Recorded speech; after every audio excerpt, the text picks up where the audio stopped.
let's assume that this Old Testament God is real, right?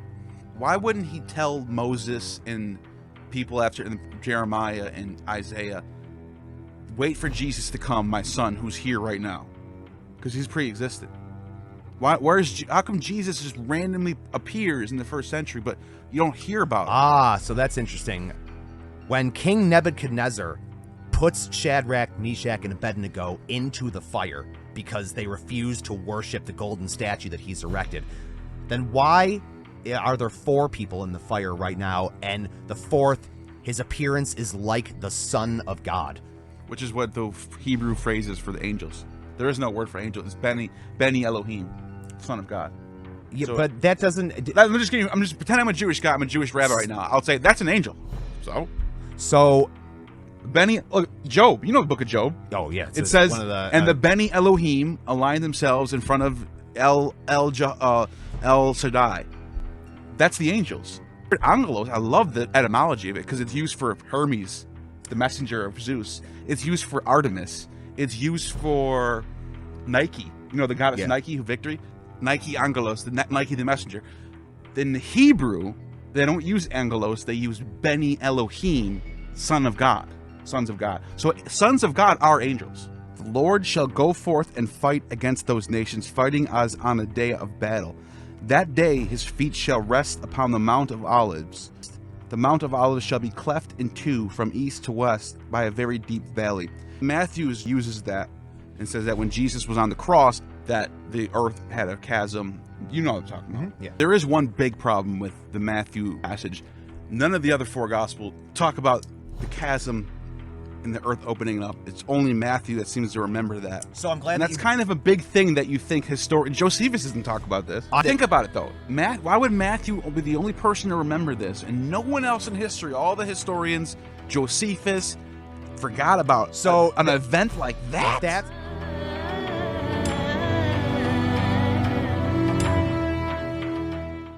And welcome back to the Gnostic Informant, and you are about to attain true gnosis. And today, my guest, if you've been watching this channel for over a year, you might know him. This is Richie English. He's a musician, composer, who has a interesting past in history, been through a lot of ups and downs, but you're a devout Catholic now. Devout. And that's why I wanted to bring you on today, is have a discussion about Catholicism and what it is about Catholicism that brings you to it. You got it. Welcome to Gnostic Informant for the 3rd time, right? The 3rd time. Yes. During Holy Week, no less. Oh, nice, nice. It's really good to be back here. Thank you, everyone, for letting me join again. And Neil, I love you, buddy. Proud of you. This guy, 40,000 subscribers. I can't get over it. I was here at the beginning. Yeah, you were. It was a big deal, to break about 500 views. And now, Let me just, real quick, I'm going to give you a little recap. Just a couple highlights of some of the stuff we said before. And then you got all these people sitting around, swilling their wine at their little cocktail parties and believing that they're fancy, talking about this like with a smug, holier-than-thou attitude that has no correspondence whatsoever with the real world. And there is a real world out there, okay? Just because a bunch of academics coming up with provocative titles tells you otherwise does not, in fact, make it so. There is such a thing as beauty. There is such a thing as elevation. Sully them all you want to, but there's a backlash. These people are throwing the boomerang a little too hard. And the thing about boomerangs is that they tend to come back with a certain... All right, this is this kind of stuff we get into when we're here. We go deep into this stuff. We go deep. But yeah, so you became a Catholic when? So, I was officially confirmed this year, last April. Actually, it's almost 1 year to the day. And before that, though, I had grown up the son of a preacher man. My father's a Baptist minister. I love my father. And I grew up being church pianist for his church, and I was church pianist for about 16 years. I grew up Baptist, essentially, and then I just, as soon as I moved out on my own, I did what everybody does, essentially, and I wanted to find a way to differentiate myself from my upbringing, so I tried really hard to discover some type of new exotic thing to believe or thing to subscribe to, and my faith growing up had never really mattered to me. I don't really know if that was because I grew up around it. I mean, my parents weren't oppressive. At least with me, they were not oppressive about it, but I just grew up, being permeated with that line of thinking about Christianity, the Baptist way. And my father is, a pretty traditional guy. He's Lutheran, essentially, even though he's the pastor of a Baptist church. But the point is that as soon as I got to college, at that point, I had never had a drink. Not because my parents were, iron-fisted about things, but it was just because I had an aversion to it personally. Anyway, I got to college. I won't, belabor this, but I developed a serious drug problem. I really bought into the myth about the tortured artist, especially being a classical pianist. And nice. It sidelined my life. It put my life in a serious amount of jeopardy. I pulled straight A's. I was playing with symphony orchestras. I performed for the Dalai Lama when he came in 2006, twice in the same day. I remember I got to ask the Dalai Lama, because at this time I was in the depths of alcoholism, and I was I was in the that was the night before I played for the Dalai Lama, was the first time I had ever drank a full bottle of vodka by myself, because I was 21 and I thought I'm 38 now, and I thought to myself, well, tomorrow I'm playing for the Dalai Lama. He's a world leader. What am I going to do from here? My life is, going to be an anticlimax, and I got morbidly depressed, and so I used it as an excuse to self-destruct. And I played really well, but I was hungover. And I remember I got to ask the Dalai Lama, can you be a Buddhist and a Christian? And I was sure he was going to say yes. I was positive, that he'd give me some type of universalist thing. But to my amazement, this is exactly how he said it. He said, no. Wow. And I said, well, what do you mean no? And he said, no. If you're going to be a Christian, be a Christian. If you're going to be a Buddhist, be a Buddhist. But they're not the same. And he must have seen something in my face when he responded that way, because I'll never forget this. He held my hand, and this is exactly what he did for 15 seconds. 1 Mississippi, 2 Mississippi, 3 Mississippi. For 15 seconds. For 15 seconds. And then he walked away, and he had divested me of an opportunity to kind of, forge my own universalism with the blessing of a religious world leader. So I felt even more alone and even more defiant and despondent at that point. I was just burnt out. Christianity had never spoken to me in my entire life. It was never that I disbelieved. One thing I was very grateful for in my upbringing was a very rigorous approach historically to Christianity. So everything that my father, preached about for the most part was steeped in the history of the faith itself. And that spoke to me the way that it speaks to Neil when he gets into things about the evolution of Roman society. I just found it galvanizing. I love it. Yeah. But it never mattered to me.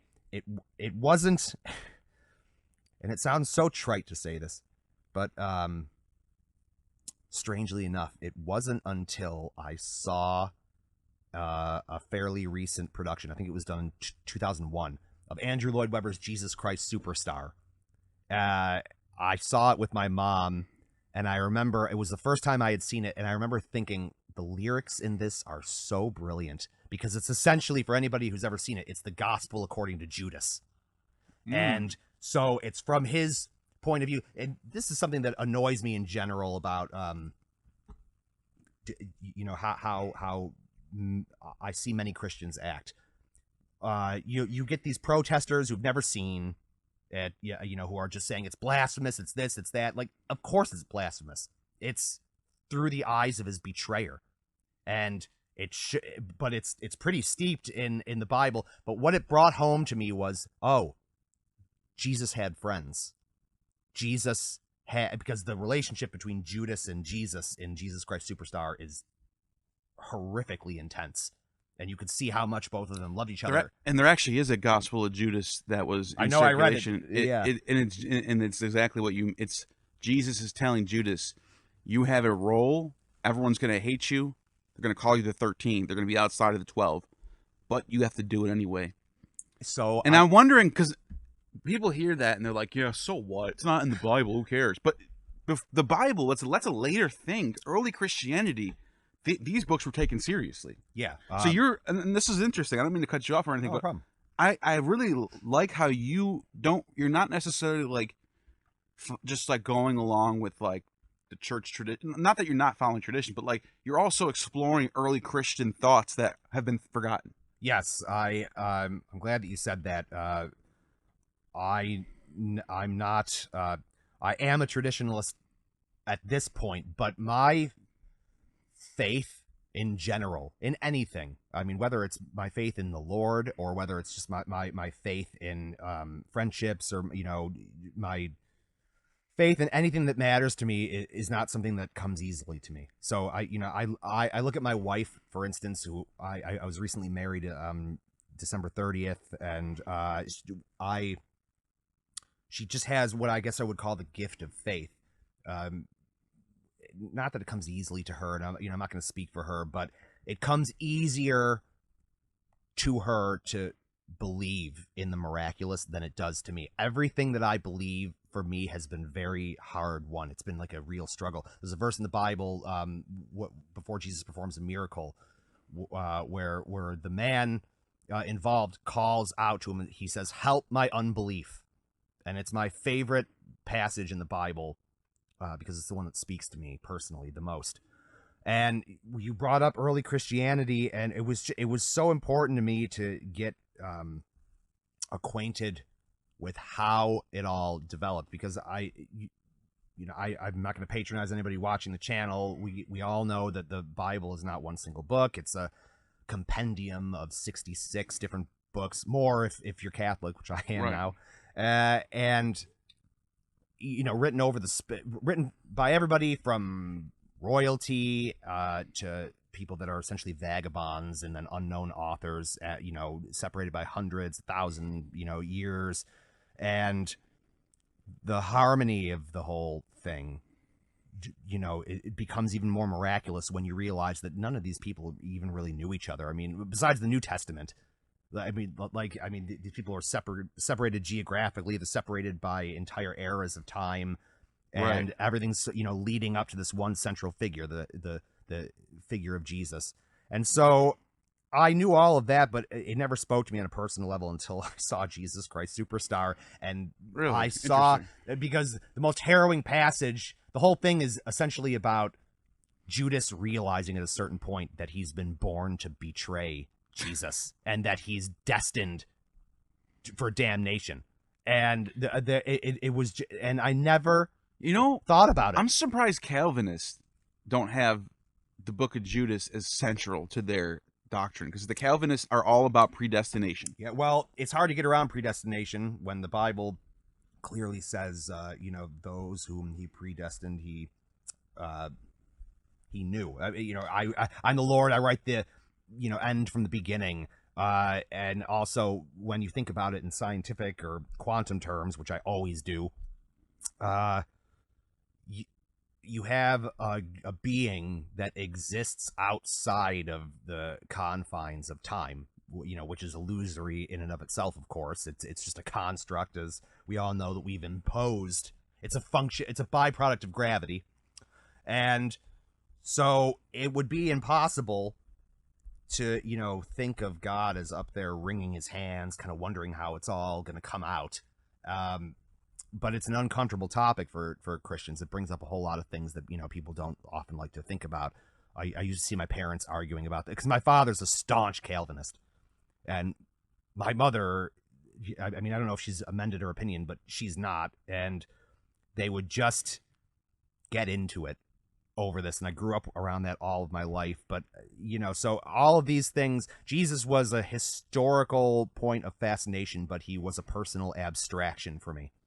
And it wasn't until I saw that rock opera, Jesus Christ Superstar, that it just brought it home to me. Oh, Jesus was also a person as well. And he had friends, and he got tired, and he had doubts. I mean, I knew all of that functionally speaking, but I didn't know it here. I knew it here. And, but still, I wanted to forge my own identity. And, the more success I got as a composer and a pianist and a musician, the more it just became moot to me, and I wanted to define something different. And then I got into a composer. His name is Alexander Scriabin, and I just wanted to touch on this briefly.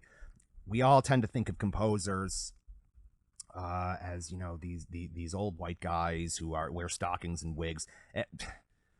Nothing could be further from the truth. These guys lived hard. Mozart died at 36 of probably alcoholism. Chopin died at 41. Schubert, who wrote Ave Maria, died at 30 of syphilis from having sex with a prostitute.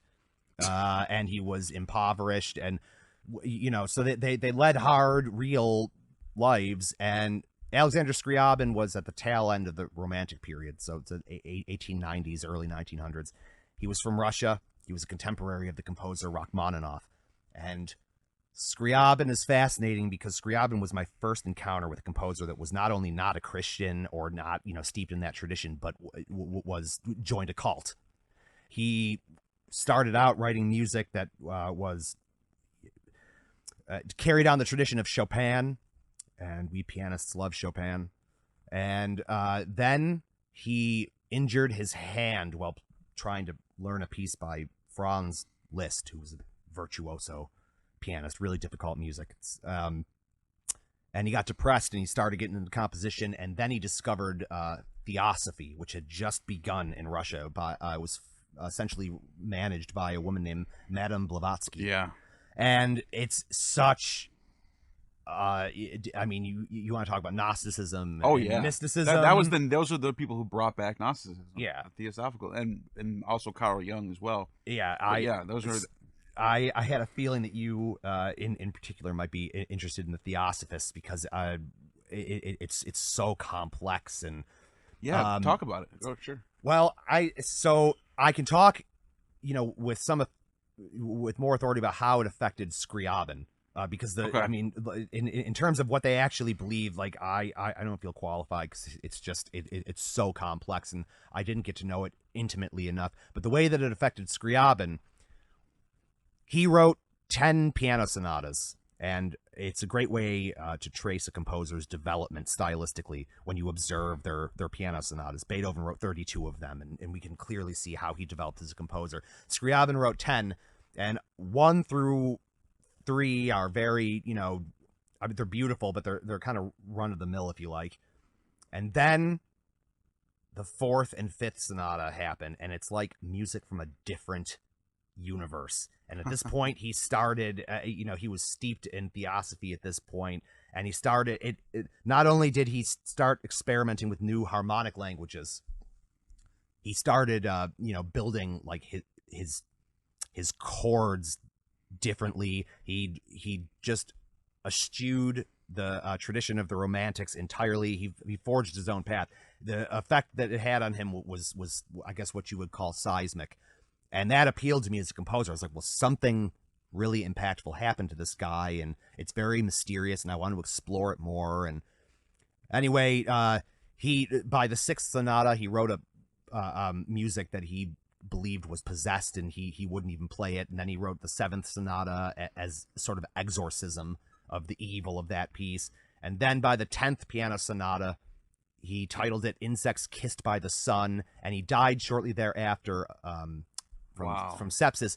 But before he died, he envisioned a piece called Mysterium for full orchestra, and it was going to be played on the Himalayan mountain range in a temple over the course of 7 days with like acolytes who would come to sort of worship at the altar of art. And then it was going to herald the apocalypse. It was going to herald an opening to the portal of the Numina. Of course. But not before he died of blood poisoning from a cut from shaving.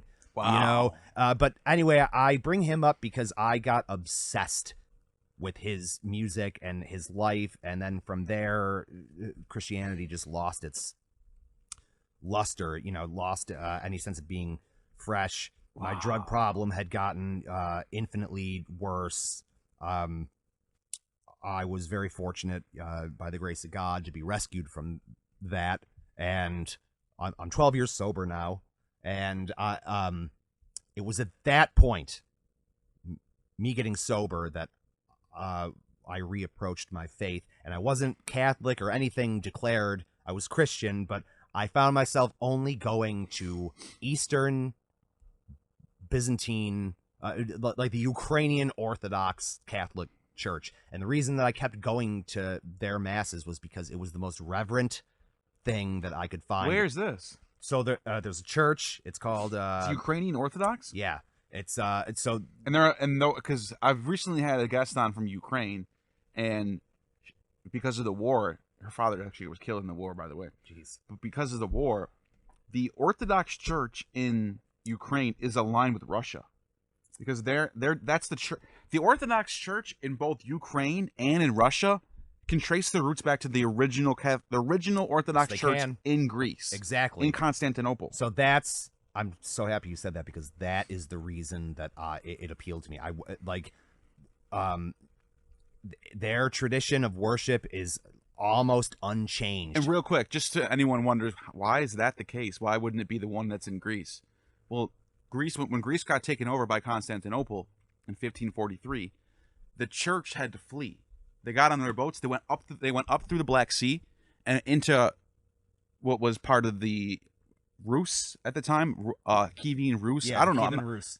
That part I don't know, but I do know that they fled north, set up shop there, and have been there ever since. Yeah, and they've admirably. And that's Ukraine right now. Yep. So that's the original deal. That's the church. That's the original church. It is. It's the closest thing to the original Christian tradition that one can find. There's the Eastern Catholic Rite, and then of course there's Roman Catholicism. And the Eastern one that seemed very mystical. Which really. They have a patriarch who holds a staff that looks like the Mercury staff. It's got the intertwined serpents on it. Yeah. Yeah. I'm like, whoa, these dudes are into some real Christian magic. It's shit, hardcore. Yeah. But what that did for me was it brought back. See, I have always had a fundamental distrust of this entire business about speaking in tongues, which to me seems to be fundamentally unaligned with, what it says in Scripture about such things. That's what the Bacchans were doing too. Yeah, in the Bacchanalias. But it is also in Acts 4 or 5, I think it is, where they started speaking in tongues and they can hear each other's languages. Even I was speaking French, you're speaking Spanish. So that's real tongues. There is a debate on what that means. People think that the people who are speaking tongues in these churches are actually doing it wrong. Yeah. It's not about. Yes. They're getting that from the Bacchans who are just blah blah blah blah blah.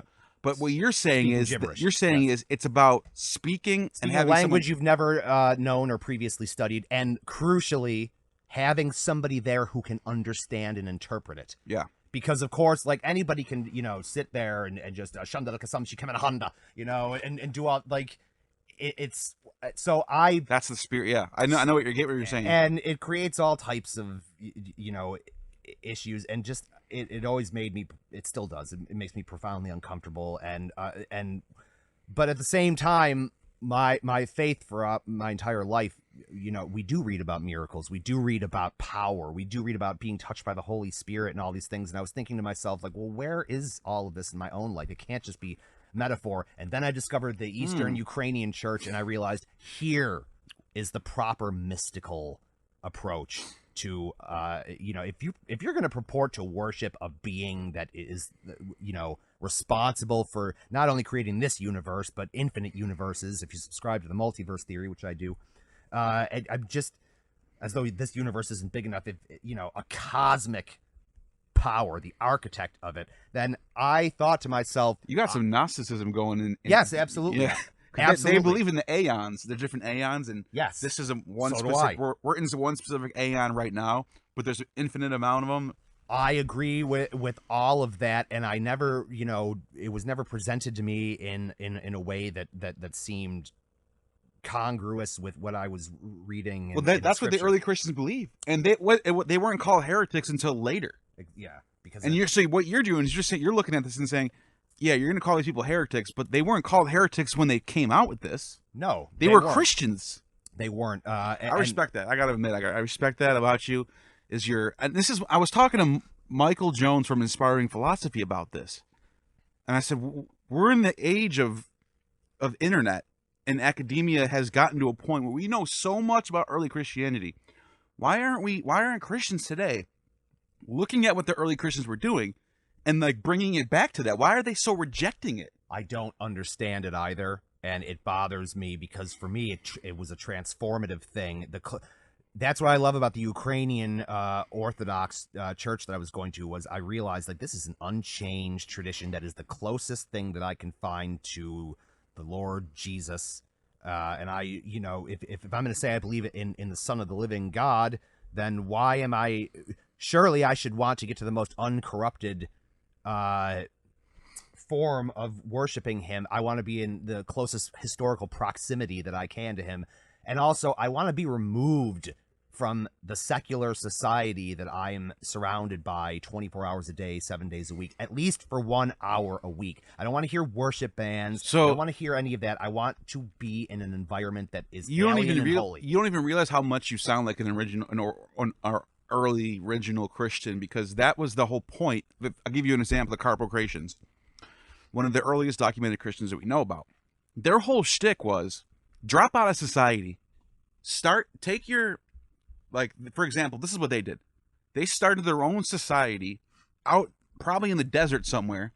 If you came to them and you wanted to join, you had to sell all your property, as it says in the book of Acts, that they came and they put all their property at the feet of the apostles. Don't keep any of it for yourself. Give everything you have to the church, and then you can come in. Once you come in, all the property, all the food, all the resources we have are equal amongst us. Mm-hmm. It's like it's almost communism. No, it's anarcho-communism. Yeah, it is. It's like a dropping. Prototypical. It's not governmental communism. It's dropping out of governmental. It's dropping out of society and starting your own society. That became a problem. Yeah, of course. That's why the people don't realize loyalties. It's not the Christians. It's not the type of Christianity today that was persecuted. It's that type of Christianity. Yeah, that's a problem. So I'm glad you brought that up. My wife and I and I would encourage anybody, Christian or atheist, and anything in between, if you just love a really artfully done television series, please watch a show on HBO. It's called The Young Pope. I love that show. Yeah, Jude Law. It gives a performance. I won't rehash the plot elements. Essentially, a very young man, Jude Law, finds himself in the position of becoming Pope, but he's really, really hardline. And you know who he reminds me of? Jesus. Yes, exactly. Because when you're reading the Gospels, this character Jesus, completely unpredictable, going against the grain. He's saying, yeah, you heard before they said an eye for an eye and a tooth for a tooth, but I'm telling you, love your neighbor as you love your. Like, he's completely flipping things on its head, but it's not all about loving your neighbor either. He's also hardcore. Yes, he's also pulling out whips and kicking people out of his temples. Yes, he is. He's also talking, like, he's also being really critical and really, like, I don't want to use the word thuggish, but like that's kind of what he's doing. So the four Gospels, two of them are eyewitness accounts, and two of them are essentially biographies shortly after the fact. But the Gospel of John is my favorite because it paints Jesus in all of his intense glory. Jesus was not the image that we have of this Europeanized, like commune living, Birkenstock wearing hippie, who with the passive. heart. It shows his heart, and he's just sitting there like. So Jesus was burly, intense, revolutionary, uncompromising. man, I and agree, who picked up a bullwhip and and threw over tables, for any people that say Jesus never advocated, or participated in any form of violence. Yes, he did. And the reason I bring up the show The Young Pope is this: when in the show he's Pope Pius XIII, he delivers a homily, and it's burned into my head because it essentially, and like this particular passage in this homily in this fictional show encapsulates everything that I love about the Catholic Church and why I converted officially last year to Roman Catholicism. At one point, he says, I don't want people that are on the fence about this. I want people who are living this and breathing it 24 hours a day, 7 days a week, where they're searching for God, and who are fanatics, because fanaticism is love. And as uncomfortable as that is, I could not find a logical way to get around that. I was thinking, oh, that's such a problematic statement. Nah, not really. I mean, like, yeah, fanaticism causes all kinds of, misery to people, but at the same time, there is a flip side, and the flip side is a complete and total commitment, and that's something that is diametrically opposed to everything that we find in our modern so-called culture, and that's why I converted to Catholicism in major part, was because I wanted something that gave me a direct experience of the holiness that I was always reading about, that until then seemed to be nothing more than an historical abstraction. And I wanted something that had a history that was hard won, that, because things that, don't establish themselves in history, like it or not, without some form of violence, for the most part, without actual upheaval. And it's just an uncomfortable truth. And, even between Christians. Another series I watched was The Tudors, about Henry VIII. Ooh, yeah. Yeah, which is extremely uncomfortable, but a tour de force. But, it shows Those in are all true its stories. blood and glory, or bloody glory. What about Borgia? Ever seen that show? Yeah, but that show, I can't. Ugh. What a dark time it was for the Catholic Church and then Pope Julius. The show. I'm sorry, this is a little detour, but I have to say this. That show ends. This just bothers me so much. I love that show, Borgia. They ended the series before all the good shit in history really went down. Do you know what happens after that? Do you know his arch enemy, Della Rova? I didn't watch it. Okay, all the way through. In case anyone's watching this who saw that show all the way through, Della Rova, the guy who tries to poison Borgia and fails, and do you know what really happens in real history after that? He ends up succeeding and becoming the Pope. Borgia dies. The daughter and all his children get killed at early ages. Cesare Borgia gets found like on like a hill somewhere. He gets caught up and they kill him. The daughter she gets murdered too. Anyways, the whole Borgia family's gone, wiped out, and then the next pope comes in for like a month, poisoned. And the next pope after that, Della Rova. He calls himself Pope Julius. He literally triumphs over the Borgia. And they don't show any of that. He's the arch enemy of the show. They make it seem like the Borgias win, but really, in real history, that did not happen. Yeah. So it's like they literally just portray the exact opposite of what really happened in history. But anyways, go back to what you're saying. Shows, you were talking about Tudors. The Tudors. One of the reasons I love that show, besides the performance of Jonathan Rhys Meyers, who plays Henry VIII, I loved the fact that the show portrays, in all of its horror, the violence between Lutherans and the newly burgeoning Protestants and Catholics. And just how it's this pendulum that is swinging back and forth, and there's burnings and torture, and I was just, because of course, that's what medieval Europe was, man. Or I have to say, post-Renaissance, pre-enlightened Europe was like all about this struggle between the church that's been there forever, that's been like the church is in charge of academia. They're in charge of all social life. They're in charge of all legal systems, right? There's also no way to read the Bible before. Yeah, you had to go to a Reformation.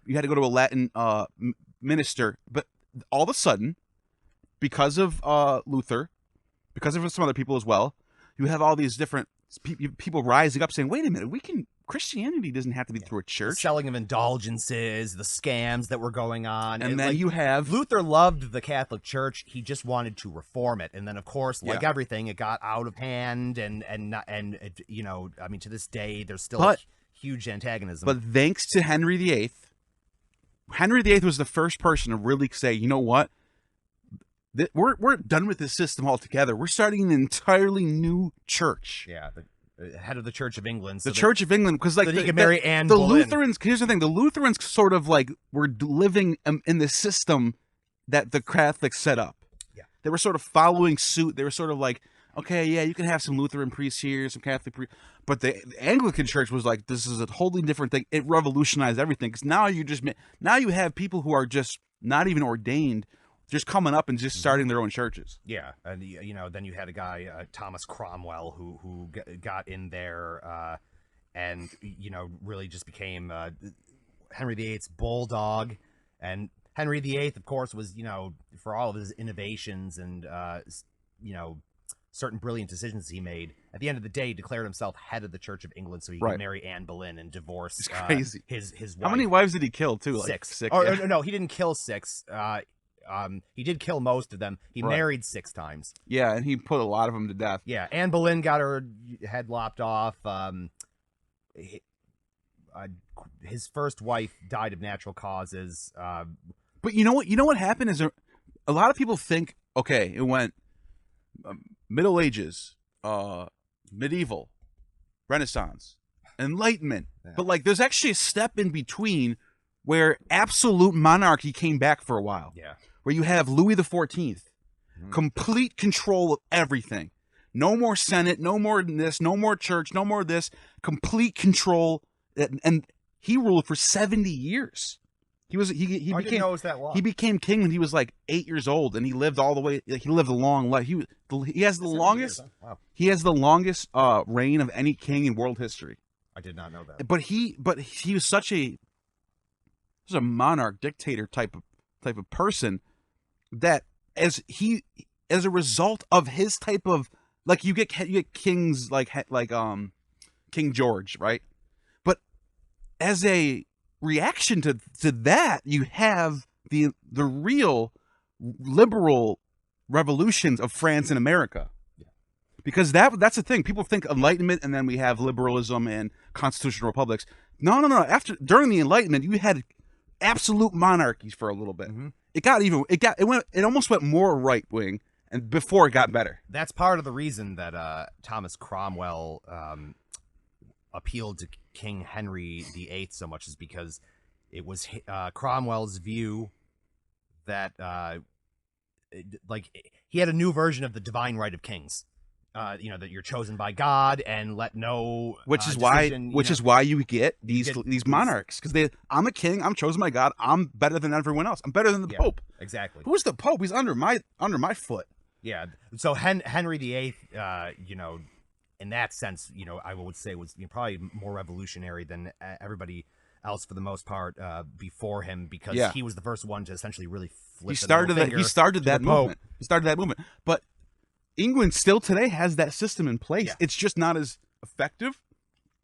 But the king at any moment can do what he wants. Mm-hmm. It's just a matter of how much friction is going to be caused by it. How much rebellion? Are people going to listen to him? Like, if the king said, "You know what? I'm just going to take control of this whole city right now and send my army." Like, would there be rebellion in this time and age when we have all these? Everyone's educated now. People actually can organize now. It's a different time now. Where, like, before, people just kind of like, "Oh, okay, let's do it. Oh, the king said so." But like, so when the Queen just passed away recently, and the new king, what's his name again? Charles. When he got anointed, and when he got brought in as king, did you watch that at all? No. Did his coronation happen? I don't know if it happened yet. Yes, completely religious ceremony. Like, It was all religious. It was like, you are chosen by Jesus Christ on this day, blah, blah, blah, blah, blah, blah, blah. And so you will put your hand on the Bible, do this, that, and third. Watch the whole thing. It's completely religious. And this is in 2023. So, yeah, he was coordinated. It was a couple months ago. That's a perfect example, of a terrible truth that we all know, of course, which is the amount of things that, can be corrupted that are done in the name of Christ. And if you believe in a devil, as I certainly do, that for me that reinforces his reality, because it just kind of shows his the evil genius that we're dealing with a being that exists outside of space and time.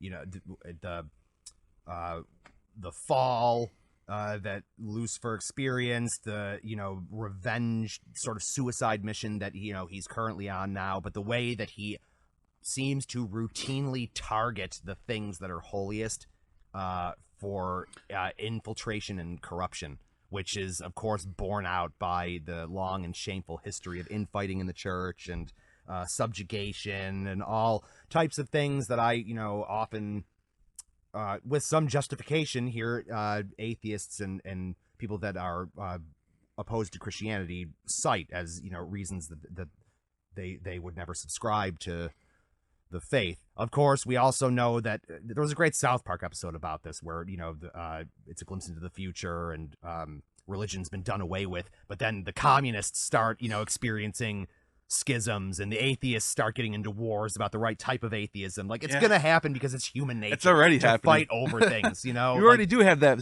in the atheist community, whatever that means. Yeah, I don't know what that means. You do have Richard Dawkins, who thinks he really wants to place himself in front of the whole culture war with gender and saying it's only two genders, and so a lot of atheists are like, no, you're wrong. This is what the Phil papers say. This is what the scientific say.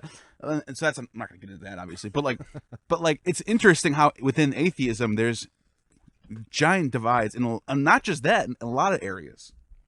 You have you had in the beginning of the Gamergates era. I vaguely remember this. There was a lot of skeptics. Like Armored Skeptic was one of these guys. They were very anti-SJW. You have there's a few people like that they blew up on YouTube because of the whole Gamergate anti-SJW movement, and now those are like the people who are shunned by other atheists, right? Because a lot of atheists are really for reasons that are obvious on the left. Mm-hmm. Most of them are. It doesn't mean that atheism is like a left. Atheism is just one thing about what you believe about God, right? It doesn't mean it has nothing to do with political. It's just that tendency, it tends to be a lot of people who are atheists are on the left. Tend towards a certain, as Yeah. Well, I don't even know if you can say this about Christianity anymore. I guess traditional Christianity tends towards the right, but now there's so many different shades of everything. It just reinforces, what we're talking about with atheism, what we're talking about with Christianity. It just reinforces the fact that any human system or any human belief that's quantified, that's deployed, that's subscribed to by a number of people is going to experience or be used by its adherents as a cudgel to hammer some other group. It's not unique to Christianity. It's not unique to any faith or lack thereof. What it is unique to is the human condition. You don't see any. I was gonna say you don't see animals doing this, but of course animals aren't self-aware. So I don't. That's kind of a false equivalency. So never mind.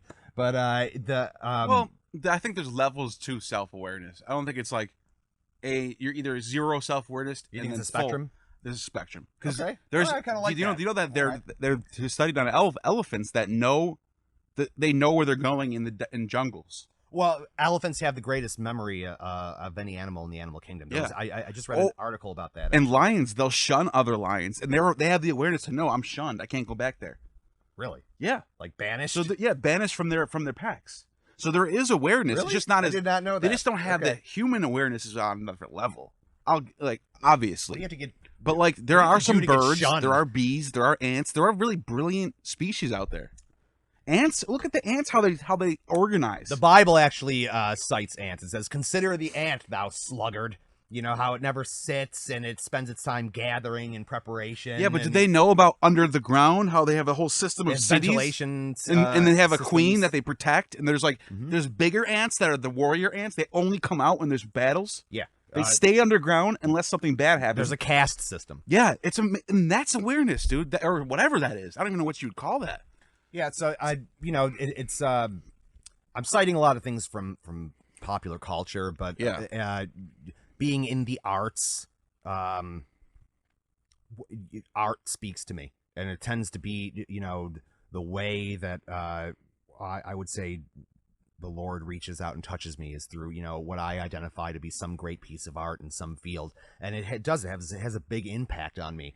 And the reason I had brought up the young Pope was because he's so hard line, and he brings back an exclusivity to the Catholic faith in the television show that is just seems to be pretty. It seems to be like almost like a fever dream with our current reality. But what do you think? Can I ask you this? What do you think about the actual Pope right now? Because he's getting a lot of the actual Pope. I don't like the actual Pope. He's called the devil by evangelicals and Baptists because he's being pro LGBTQ. He's also saying that we should let science rock out, and if we find aliens, then let's find aliens. Who cares? That's one of the reasons that I did convert to Catholicism in part, is because now this is not exclusive to Protestantism, but it's something that I encountered with in my own life more frequently as a Protestant than I ever have in the Catholic Church. As a Christian, it never even occurred to me that the Earth was like 6,000 years old, ever. Like that, I've heard that's my life. That's the young Earth creationists that are deep South, Bible thumpers, Bible Belt people. Oh, there are plenty of people. I mean, there are plenty of people that I know that subscribe to that, and it's not that I believe that God couldn't do that, but here's what I do believe.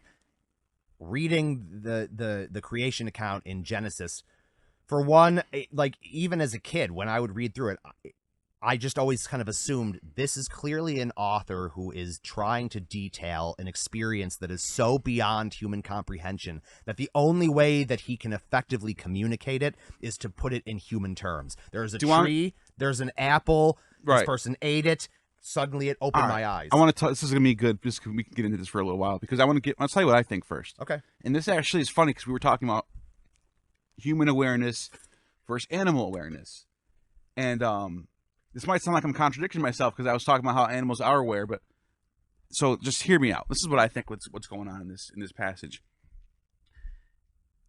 This is happening right after God creates all the animals. He creates the earth. He creates all the whatever. He creates everything. Let there be light.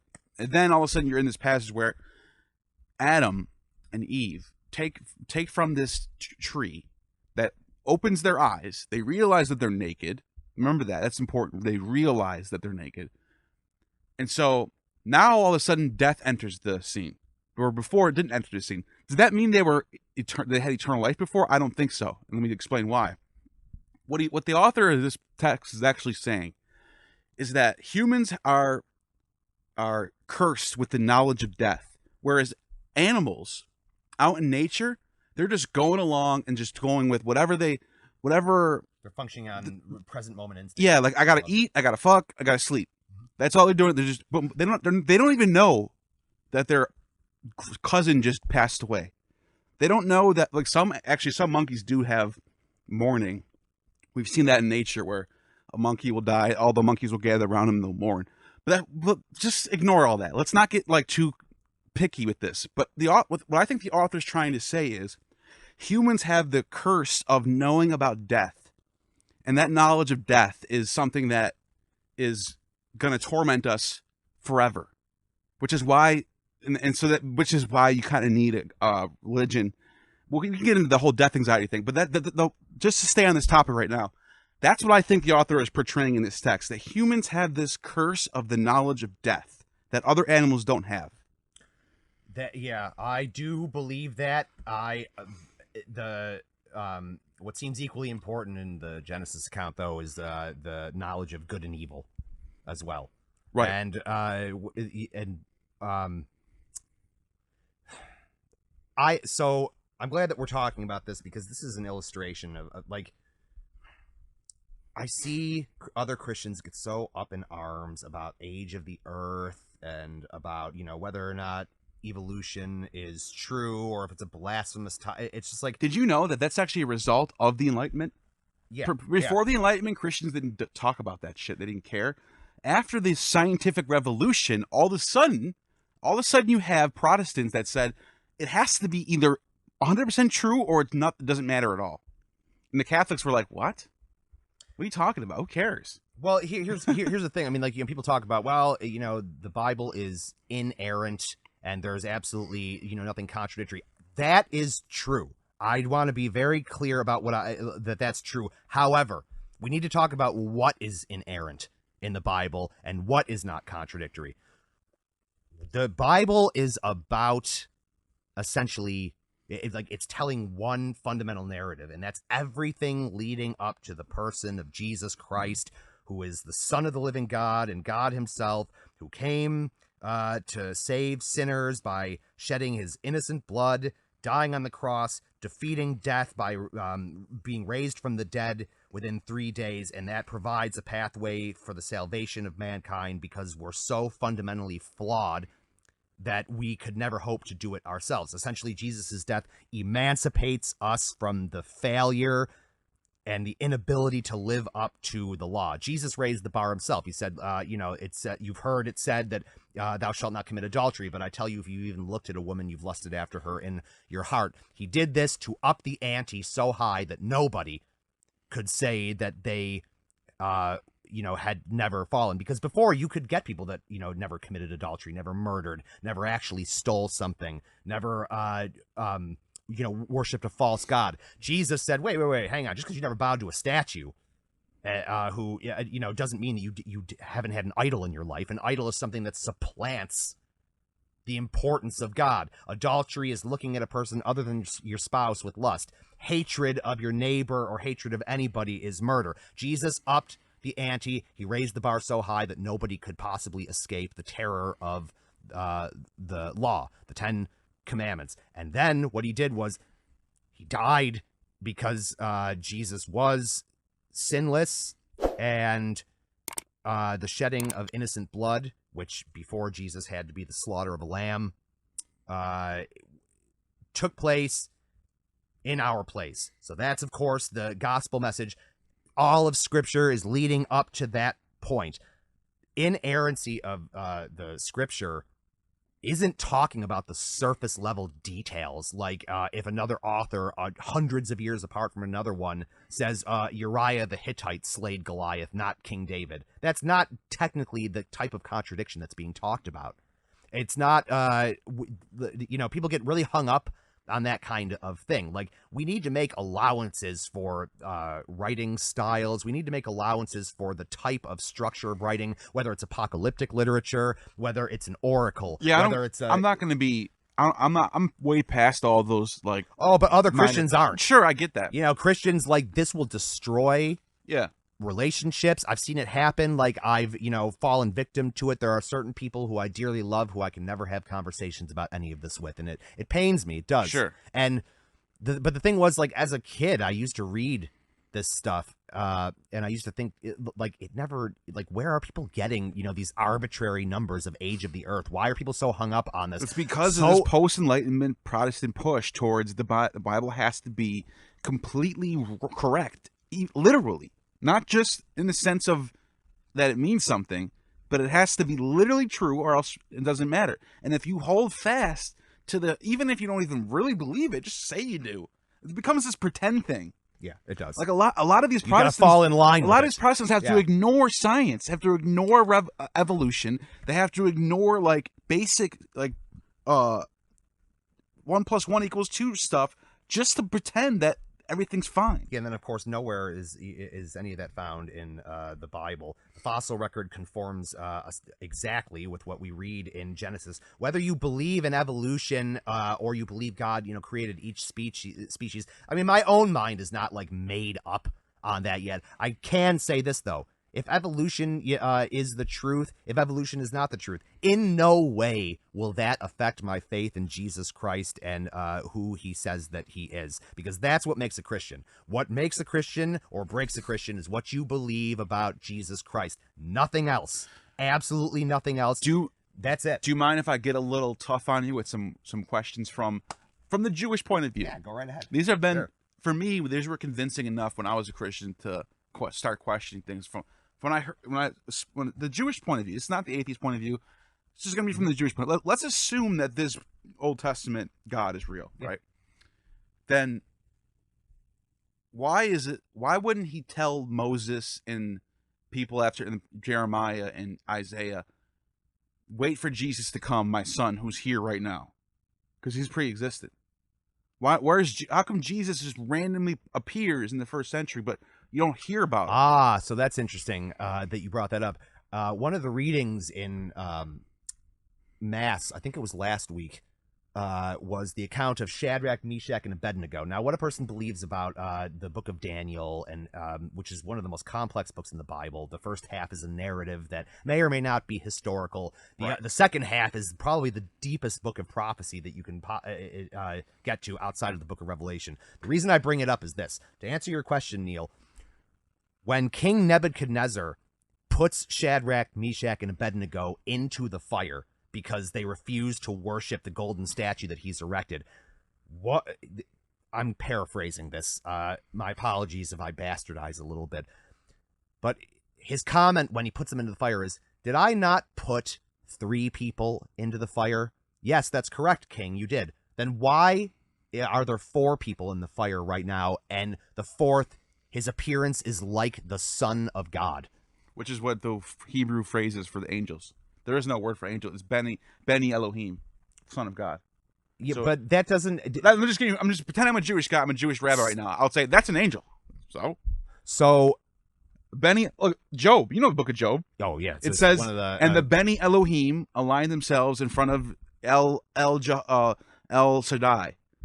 That's the angels. The translation is the angels. Huh. I didn't actually know that was the translation. Yeah, the word in the Greek. See, that's why I'm talking to you. Well, we're just talking. Yeah, the Greek. So the Greek Septuagint, it's angelos. Okay. Angelos means messenger. We get it now. It turns into angel in English. That word angelos, I love the etymology of it because it's used for Hermes, the messenger of Zeus. It's used for Artemis. It's used for Nike. You know the goddess Nike, who victory. Nike angelos, Nike the messenger. Well, then can I ask you why Hebrew, it's in the masculine? Real quick.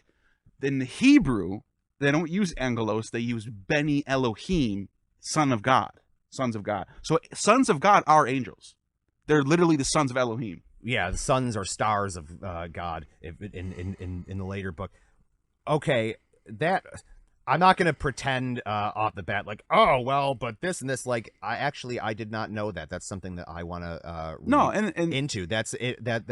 I'm curious if it's a capitalized S or a lowercase. There is S. no capital back then. Okay, so are you saying that was a later appending to the? Are you talking about the what you talking about, the Hebrew? I'm talking like in the passage that I'm citing, the book of Daniel. If when Nebuchadnezzar if we go with the Hebrew, the it would be Beni Elohim. There's no capitals. It's all the same. Hebrew doesn't have capitals. Oh, so you just wouldn't know. Learn something new every day. Yeah, you just wouldn't know.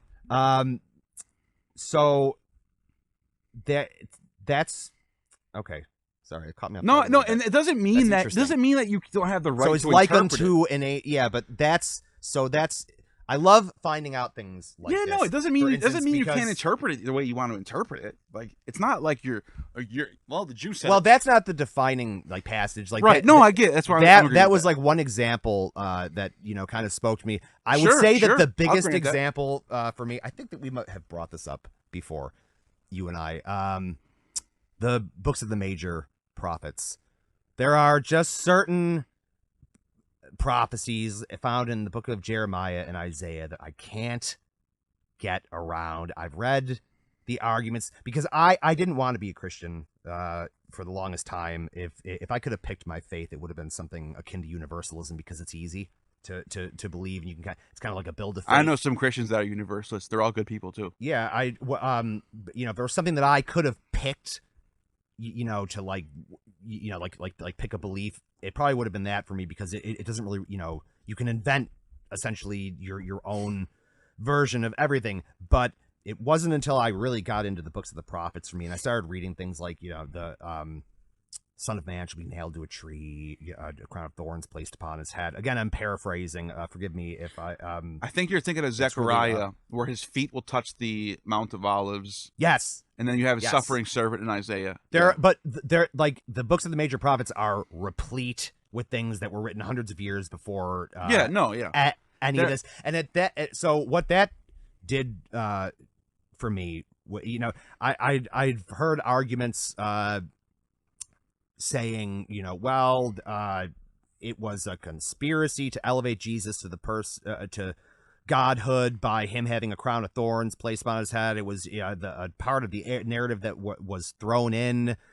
All this at that point, it seems that these people tend towards being guilty of what they often accuse Christians of being guilty with, which is bending and contorting the what they're reading to match their own belief system. It's just to think that you have a man who was born in Bethlehem. You have, he starts doing all these miraculous signs. He winds up declaring himself the Son of God, performing all of these miracles, and then he's condemned to death on a cross, which makes you become sin if you're nailed to a tree or a cross. Sure. People bartering for his robe and all this, and it just at that point it became impossible for me to get around. Do you want me to grab the text? Because I'm gonna steel man for you for a second. Let's go through these. You're talking about Psalm 22, Isaiah 53, and Zechariah whatever. We'll find it. Which one is Psalm? Zechariah is the one where his feet will touch the Mount of Olives. Psalm 22 is the one where he talks about he's basically it's the scene of he's getting, what is it? He's being surrounded, and it says nailing my hands and feet, I think it says. But there's another, the Hebrew translation says lions surrounded me. But we can look at both. This would be fun. I think it'd be fun, right? It's always fun. And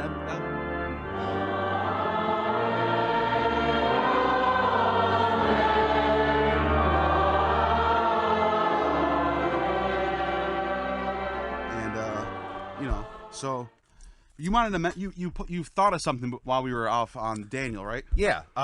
One thing that I wanted to bring up, and also this is why. So it's important to me, and hopefully I'm conveying it properly. But a Christian, anyone really, but especially Christians, shouldn't be afraid to embrace still being on the journey. Still learning and deepening, one's faith, and amending things, that they've believed when pressed, or not pressed. That's not the word I'm looking for, but when presented with new information, that, far from being a problem, that's part of the joy of the faith, and that's part of the reason that I do love the Catholic Church, is because the Catholic Church, has obviously adopted various discoveries as they're made, and proclamations are then made, and things are put into practice in the Catholic Church. It's so rigorously organized. It's a thing of beauty. But I do want to. It's important for me to state that my views upon certain things are unchanging. I will always believe that Jesus Christ is the Son of God. Always.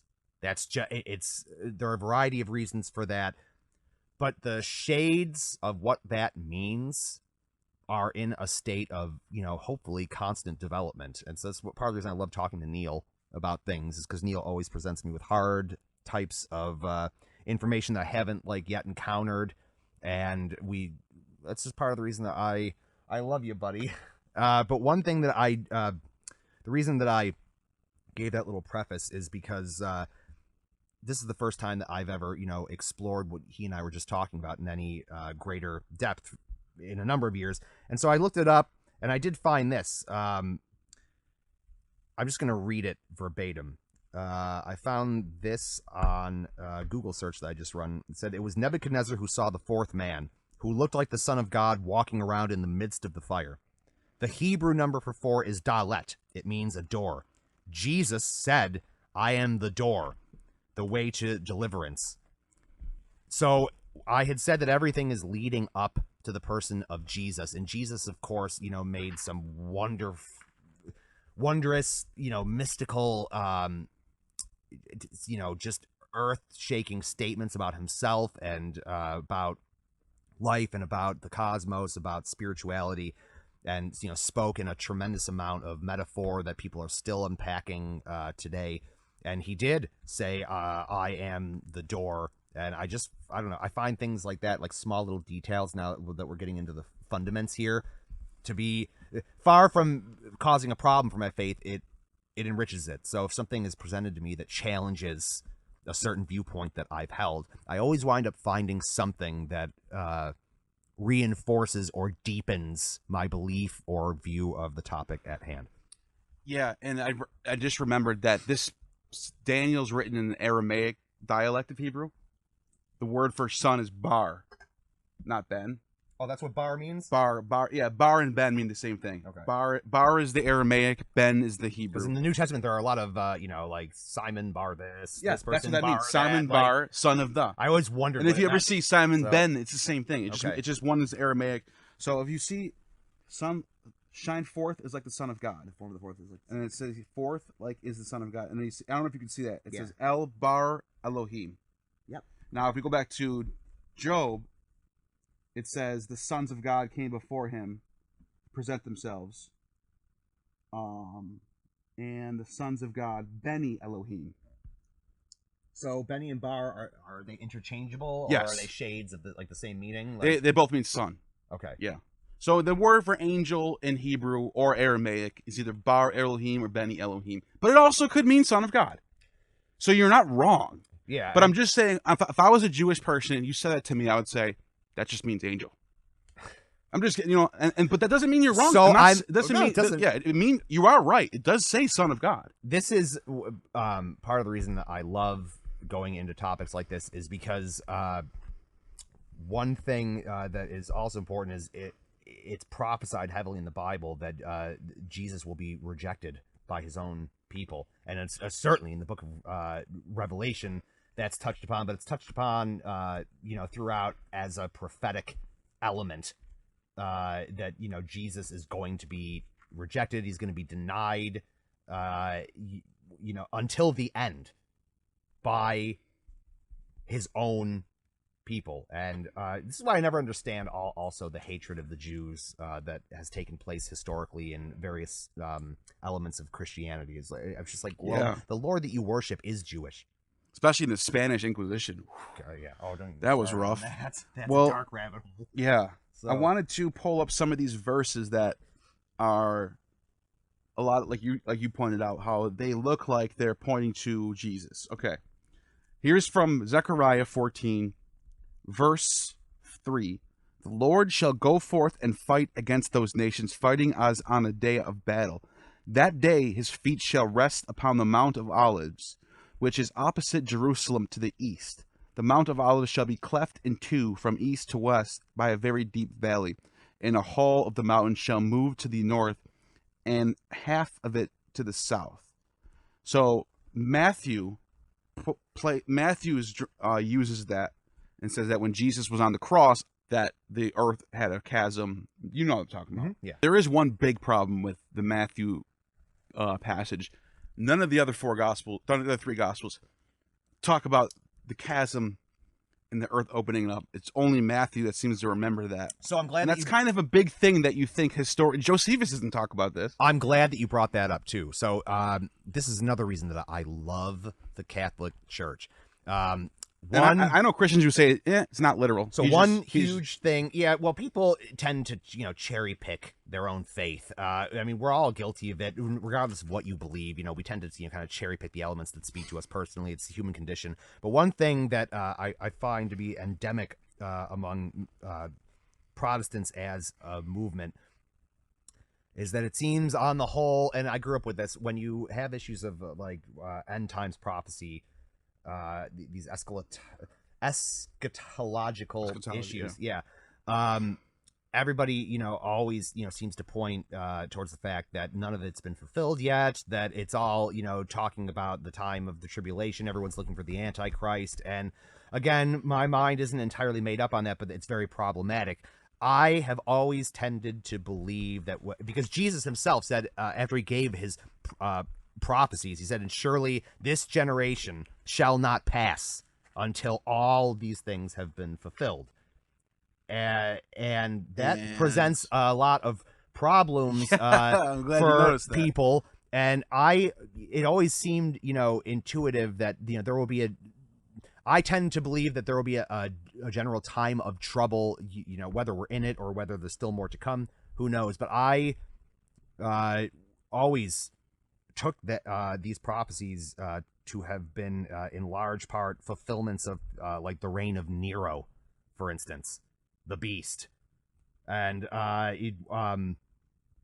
there is one element that that gives me pause, and that is the destruction of the Jewish nation in AD 70 and the diaspora, and then the nation of Israel coming together again in 1948, post-World War II. As far as I know, I think that's the only nation in history where it's been destroyed utterly and then it's revived itself thousands of years later, which seems to be pretty miraculous. It seems to be a hell of a coincidence to me that the one nation being prophesied about as being destroyed and then having to exist in order for a lot of these prophecies to be fulfilled, that nation should happen to be the nation of Israel, which of course was destroyed after the temple was destroyed in AD 70. The diaspora happened, and then of course the reunification of Israel in 1948. But the Catholic Church, makes a tremendous amount of allowance for subscribing to different views about biblical prophecy, and it's that type of latitude, it's that type of development of philosophy that really appealed to me, and where there's a real power because I don't have to forego my intellect, I don't have to feel bad when I discover things that cause difficulty. Let me ask you this: do you actually think that when Jesus was on the cross that there was a chasm in the ground and dead bodies came out as zombies? Do I believe that the saints were resurrected? Yeah. Yes, absolutely. You do? Yeah. Oh. But here's the thing. Like, I don't know if that means bodily or if that means that these people were taken up to heaven. What I do absolutely That's what a lot of Christians are, to get around that. That's what they'll say. See, I don't know if it's getting around because think about it, though. Why would Matthew be the only person to remember this and no one else in history? All the historians, Josephus, forgot about an event like that. That's a really good that's a major viewpoint. Event. So never forget that. There are things in each of the four gospels that don't appear that seem to be pretty major, and this is one of the things I love about the gospels taken as a whole, and why they're presented as the gospels as sort of a unit, is because it's different authors giving shades of how they experienced Christ, and so what's important to them and what's going to make the cut in their own retellings of this is going to be different from author to author. Yeah. So, John, seems to be the most, I guess, spiritualized. Yes, but also in many ways the most historic, point A to point B, like it's describing like a specific, like linear timeline. Sure, I get what you're saying. Luke always, seemed to me to, and I don't mean this pejoratively. Like Luke seems to be like a lot more of a flowery author, who his gospel seems to be a lot more personal, that, hits your heart. John hits my mind, and John hits my historical. John was the one that was conviction. heavily used by Gnostics because of this logos and Zoe concept. There's in the beginning was a logos and life. Oh yeah, how he starts out the book. That word life is Zoe.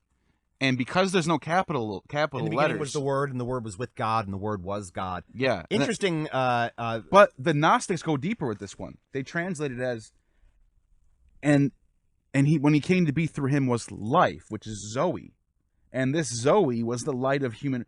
And they think that Zoe was an actual deity, side by side with. So the I see what you the mean. Valentinians had a trinity. It was God the Father, Theos, the Christ, and then Zoe. Zoe was the Spirit. Yeah, They the actually, Father, Son, and the Holy Spirit. but they actually paid attention to that. It wasn't like the Holy Spirit, how it's like kind of neglected as like this other thing. It is neglected. I've neglected the Well, Holy Spirit. I have to thank my wife for that's this. what I'm saying. Look into this Valentinians. Their Trinity, they have Zoe in this Gospel of John, and they say that this is just equally as important as Jesus. It wasn't And until it's a female too. So it wasn't until meeting my wife. It was interesting that you said that the neglect of the Holy Spirit. By the way, Valentinus almost became the Bishop of Rome. He was almost the Pope. He was the second most votes to get there.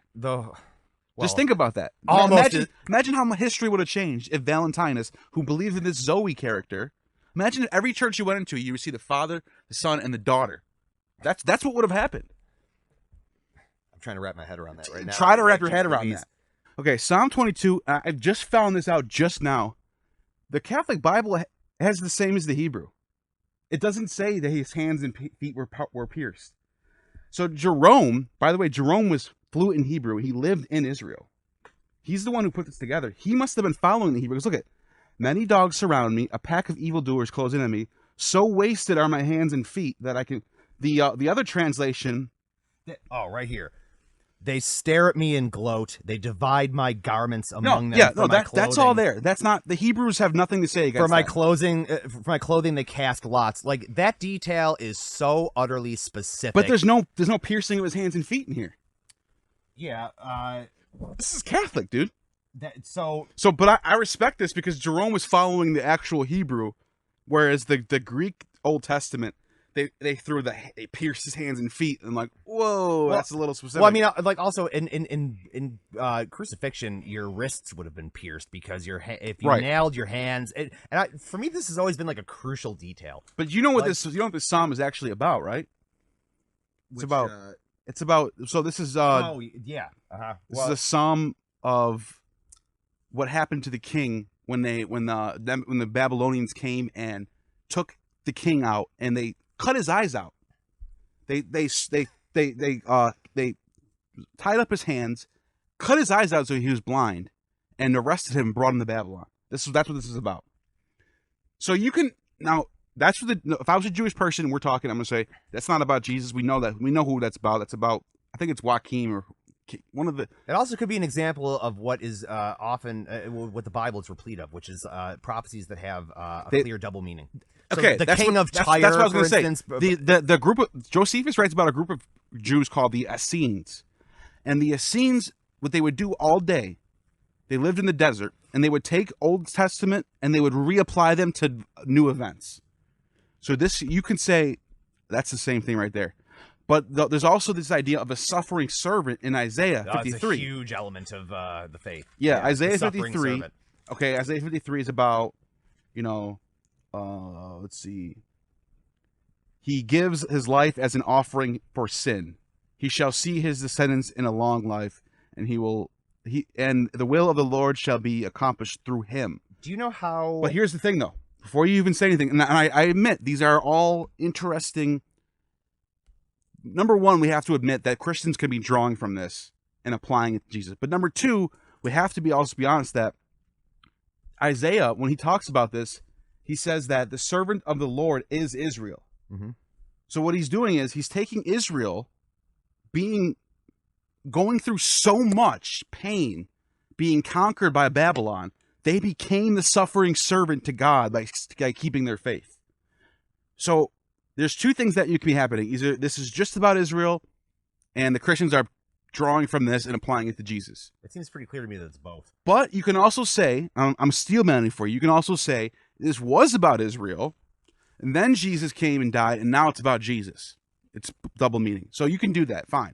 But as long as I think it should be at least understood the original context for this text. Oh, of course. Absolutely. Anybody that's, by the way, anyone who would shy away from that. I agree. I have to question the fervency of their faith and what they're actually in it for. Like, far from threatening the faith, like, things like this should reinforce it. And to be fair, the heavy hitters of Christianity, Dale C. Ellison Jr., John Dominic Crossan, even, what's your guy's name?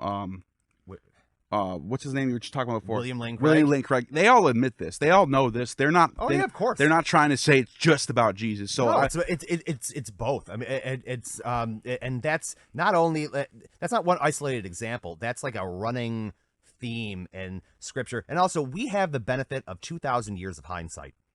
The people that were writing the Gospels were writing it as contemporaries of Jesus or removed by about 30 years in the case of 2 of the Gospels. Like, they didn't have thousands of years of rigorous study. The Bible it wasn't even codified yet. We like anybody could go into some marketplace in Rome and just pick up a finished Bible. Like, we as a culture need to remember that the Bible wasn't even formed and codified until Constantine the Great. Right, and before that, you have people like Valentinus, people like Marcion, yeah, it was who a had prototypical thing. I got to appeal to C.S. Lewis about this, because C.S. Lewis brings not only this up, but he also brings up Mithras. He brings up all the archetypal gods that seem to mirror the narrative of Christ, and he says, like, all of these things don't threaten my faith; they reinforce it because everything in. Well, do you know there was a Christian called the Nicene preacher who lived in Turkey. Nicene? In this, you mean? Not Nicene. N-A-A. Oh, N-A? Okay. N-A-A-S-S-E-N-E. No, never even heard Nicene. of it. It means serpent guy. Serpent man. Really? So he believed that Jesus was the incarnation of Osiris, of Attis, of Adonis, of Pan. Mm-hmm. Oh, Pan. He basically was named all the pagans. So he took this Homeric hymn that was for Attis, and he reapplied it to Jesus. He was so popular in his time, but he also had this theology of, how Moses picks a serpent up in the desert, puts it on a stick. He said that's Jesus.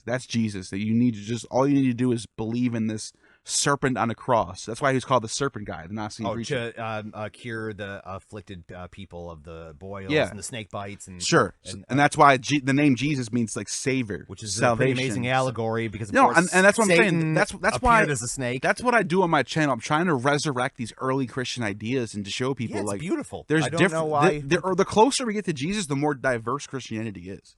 Well, it was still even John people, never bring this up or rarely bring it up. Even John the Baptist, who baptized Christ, sent a message to Jesus when he was in prison asking if he was the Son of God.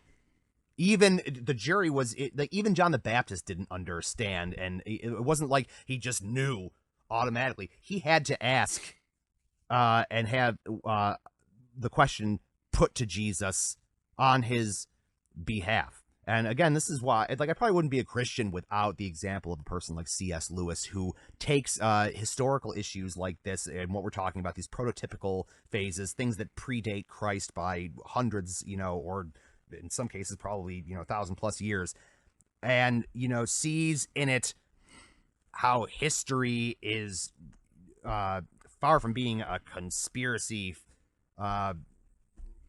on part of the followers of Christ to deify him, how everything before any of these people was leading up to it, preparing the way in our hearts and minds for him. And essentially that's why I'm a Catholic, is because I just have an easier time in the Catholic Church, not just recognizing this, but it seems to be encouraged for me to celebrate it. And I wouldn't be a Christian, without all these things, because it's fascinating. It's fascinating to sit around and go word for word in the original text. Like this, it's so rare to have these types of conversations anymore. And without most people get too emotional about the idea that I'm challenging, it should be challenging. And that's why I like talking to you, is you're not.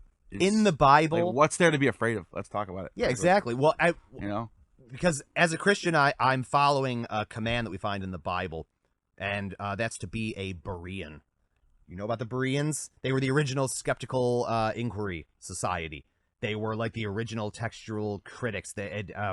And were commanded, to not just adhere to all this, to examine it, to enforce our faith, to not have it, just be some blind thing that's based on emotionalism. If you ask a person, I just watched that show about Waco with Michael Shannon, and it's I think there's 10 episodes.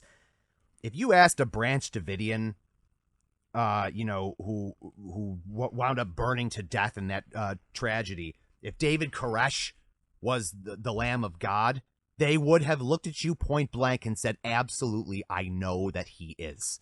So what good does a person's personal experience of any of these things do anybody? You have to have a reason that's grounded in criticism, that's grounded in the sciences, that's grounded in the trenchancy of history, as malleable as it might seem. But it's got to be something more. Otherwise, it's just going to be every man will be an island unto themselves. And what's the point of believing or subscribing in anything if we can just sit and say, well, I feel like this and my heart tells me that?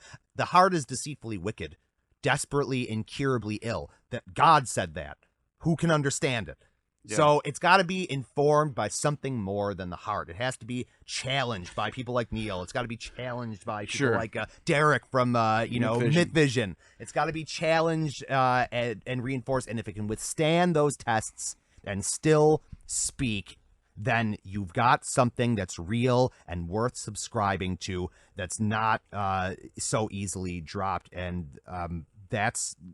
Far from being a problem for my faith, the Catholic Church, I've found from my own experience, has not just reinforced that for me, but promoted it and is actively growing that mentality within me.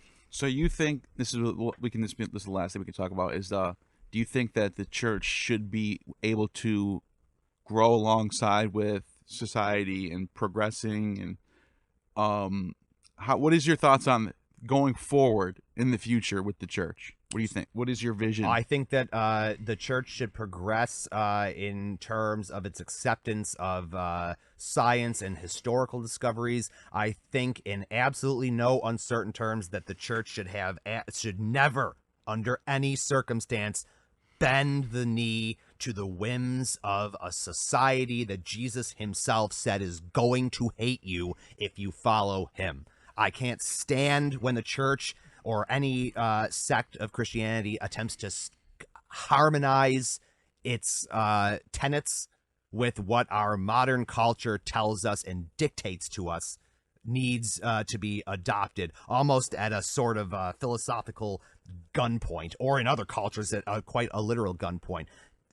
The faith is going to stand in its traditional sense, in the plain sense of the word. It's simply going to stand against what society essentially stands for. And our society, people are like, well, it's getting more and more and more evil. Like, that's not true. The only thing that is, like, we've always been evil degenerates. The only thing that's changed socially is, the only thing that separates us from any other era is technology, is the widespread dissemination of the filth and the compromise and the flat out degenerate evil that we see taking place around us at all times. That's the only thing that's changed. What do you mean by that? What I mean is that every single lifestyle, every single choice, every single worldview now is not just tolerated, but celebrated as long as it makes you feel good and you believe it. The only thing that is not tolerated is so-called intolerance, which, of course,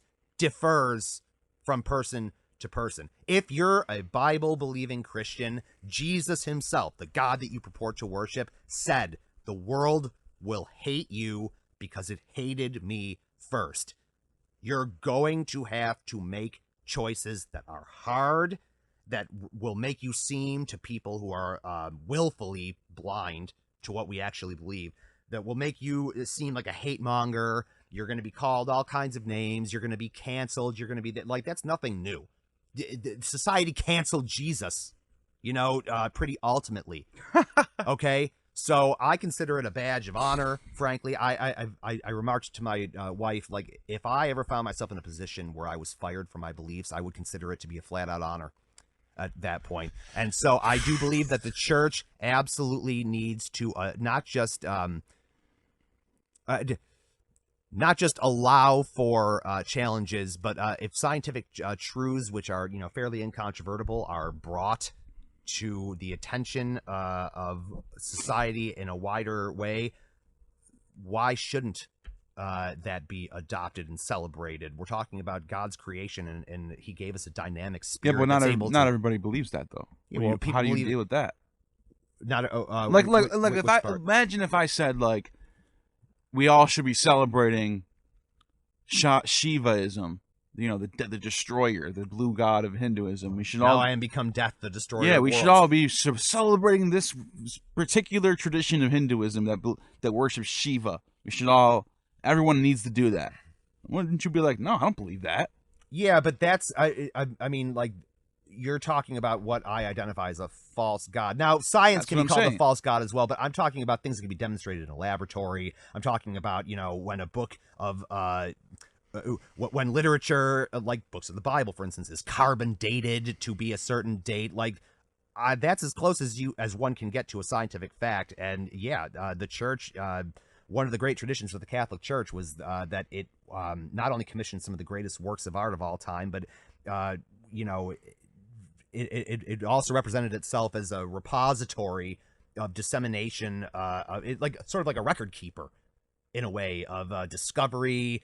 It would send people on journeys. I mean, like, you know, in large part, a lot of the money that financed Columbus, regardless of what one believes about him as a person, you know, sent missions of exploration out there. That is a tradition of the Catholic Church.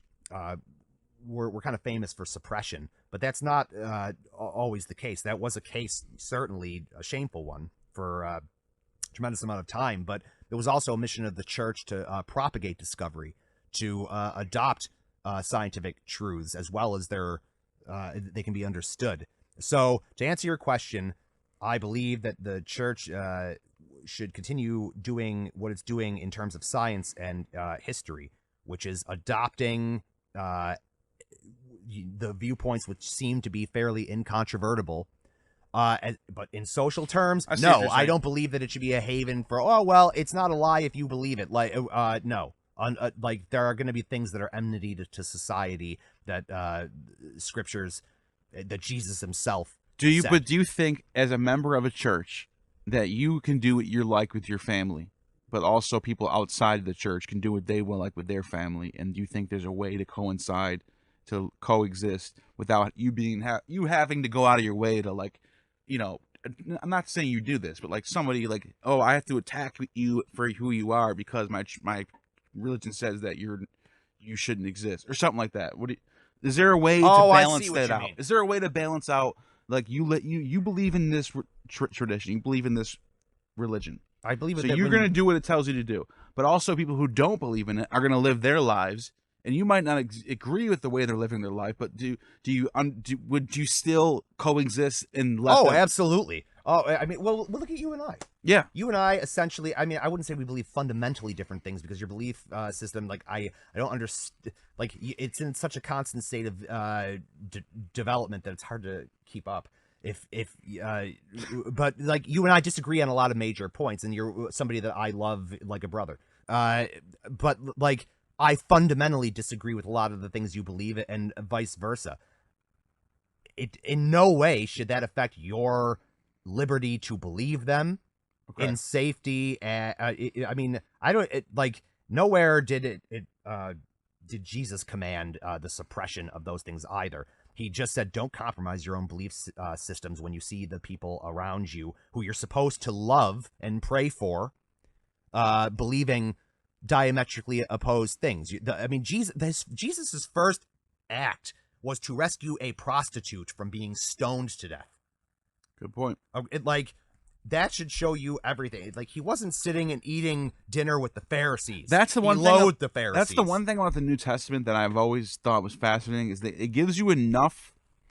There's enough passages that portray Jesus that you can sort of. He's very multidimensional. He's not just doing one thing and believing in one way. He's sort of. You can apply that Jesus, the one that defends the adulterer, to certain things in the world. You can also apply this other Jesus to other.